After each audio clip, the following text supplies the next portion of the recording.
Hello there, church. Welcome to this week's little post-game report. Yesterday in church, today's Monday morning, I'm out sitting out at the pavilion this morning and just reading through the book of Acts. Yesterday we looked at the second part of this series, and where we're looking at the themes this month in the book of Acts. And we talked about the practices of those first disciples of the early church. And so it's a great question for us to consider. And as you're reading through Acts, be just noting what were the practices of the church, what were the things that they kept coming back to, and what are some of the patterns that we just see in things like prayer, and they were together praying no matter what was happening. It seemed like you find them together and praying. So just things like that we're noting and looking for this week. Still focus around Acts through Acts 1 to 12. I would just keep reading Acts 1 to 12, noting, highlighting some things. Once we get to about mid-July, we're going to look at Acts 13 and then go chapter by chapter. So right now it's just kind of looking at themes and topics that appear again and again.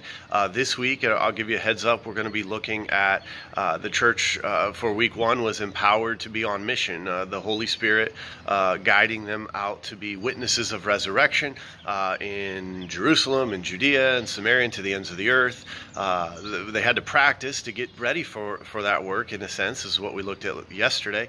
And then this week we'll look at, how did they start getting to all those places? And sometimes we get to the places God has for us, not by our own willingness, but by being pushed out of the nest, opposition, things that happen that we just don't like or understand, but yet the hand of God is in it and is leading us exactly where He told us we were going to go anyways. Just sometimes we cling so closely to home that we don't ever go where God's intended for us to go.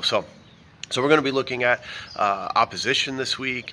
We're going to be looking at how the church was scattered out and what they did in the midst of that opposition, and as they were being pushed out of the nest, scattered, if you will. So keep in mind, again, Acts 1 to 12 right now. That's going to be our focus over the next this week and the next at least 2 more weeks. We're going to be looking at some themes and highlights from Acts 1 to 12 that show us some themes that run throughout the book. So Acts 1 to 12, this next Sunday is Father's Day, so we will not have our Sunday night at the pavilion time.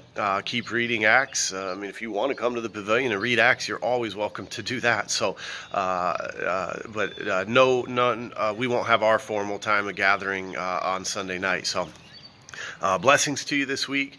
Keep reading and immersing ourselves in the book of Acts. Let's be in prayer together wherever we are this week. And if you find yourself gathered with some of the fellowship of the church, let's be in prayer together, live and in person. So blessings to you. Look forward to seeing you this week. Blessings as you study and continue looking deeply and slowly through the book of Acts, and where God takes each one of us on this pretty cool journey we get to have this summer. So God bless you guys.